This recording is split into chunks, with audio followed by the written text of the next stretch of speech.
he's Hitler. And then they say, he's a Nazi. I'm not a Nazi. I'm the opposite of a Nazi. I don't know.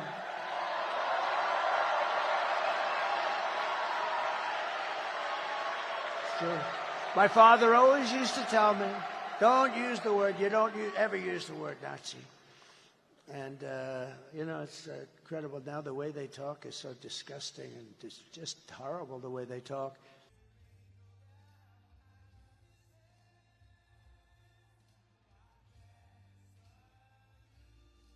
And we're going to bring Elon in. Anybody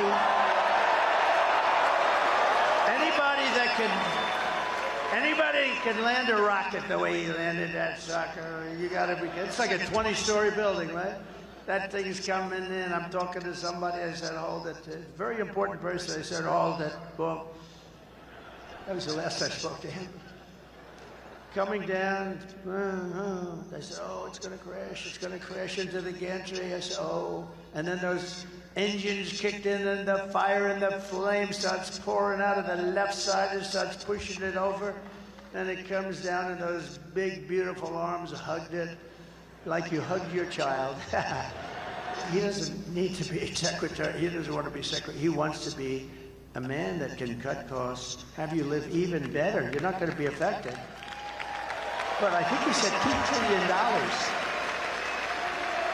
And nobody would do it better than him, and he's going to do it very responsibly, and we have to, it's amazing that, you know, he just wants the country. That's why he endorsed me very strongly. Elon Musk, the guy is incredible. And he endorsed me so, and you know where he is right now? He's campaigning in Pennsylvania. He's been doing it since he landed that crazy rocket ship. She's grossly incompetent. She's more incompetent than Biden, and I didn't think that was possible. Next Tuesday, you have to stand up and you have to tell Kamala Harris that you've had a terrible, terrible run, that you've hurt our country very badly. You've let murderers into our country and drug dealers. You've let human traffickers in. You've let terrorists into our country. You've accepted people from mental institutions and from jails. You've accepted some of the worst criminals in the world into our country. You're going to say, please say it, sir. I say, I will. Kamala, you're fired. Get out of here.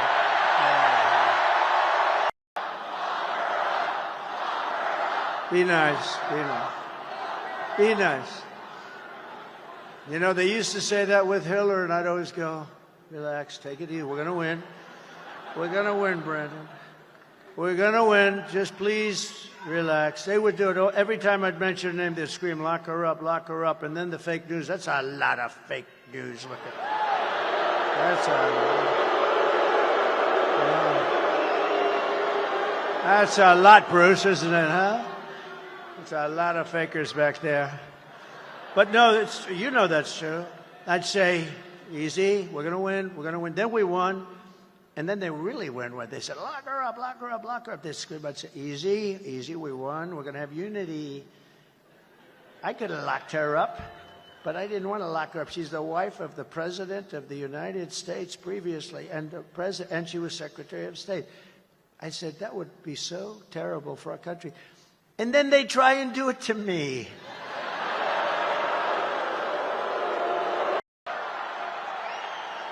You know, she's not a nice person.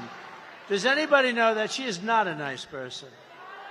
In case you had any ideas. Did you see she used the F word the other day? She thought she was talking without a camera on. She used the F word. Did you see that? Oh, it's terrible.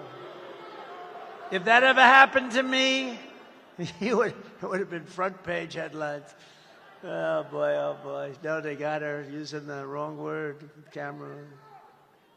And we're closer to World War III than we've ever been. We've never been so close, and we're going to be closer yet because we have people that don't know what they're doing unless we win. But even then, you have a period of time before January 20th, and we're going to win this thing. We got to win this thing, and if we don't win it, we're not going to have a country. It's not going to be good. But I hear everything from what I hear is it's not only going to be a victory, it's going to be a big, fat, beautiful victory. That's what we do.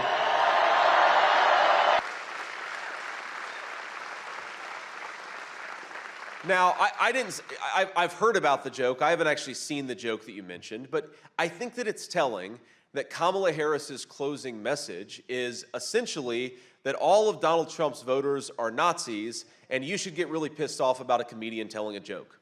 That is not the message of a winning campaign.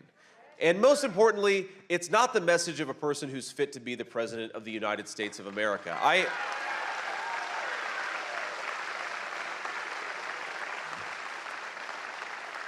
And my own view on this is, look, again, I haven't seen the joke. You know, maybe it's a stupid racist joke, as you said. Maybe it's not. I haven't seen it. I'm not going to comment on the specifics of the joke. But I think that we have to stop getting so offended at every little thing in the United States of America. I'm so over it. And my response was, can we all just take a chill pill and take a joke from time to time? This is ridiculous. Our country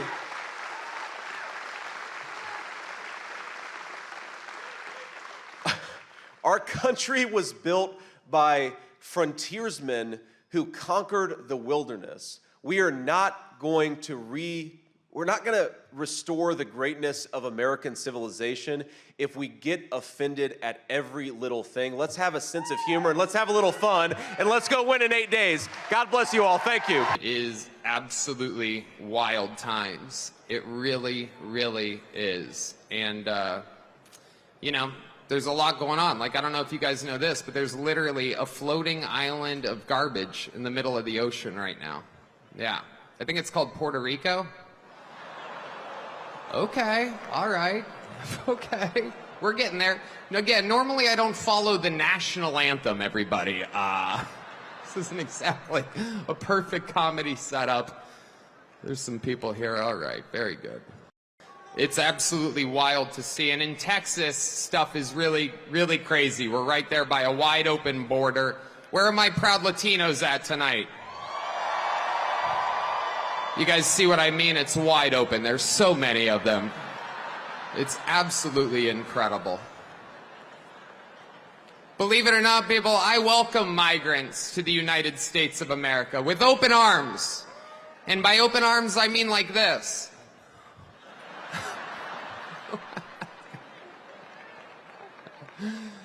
It's wild. And these Latinos, they love making babies too. Just know that. They do. They do.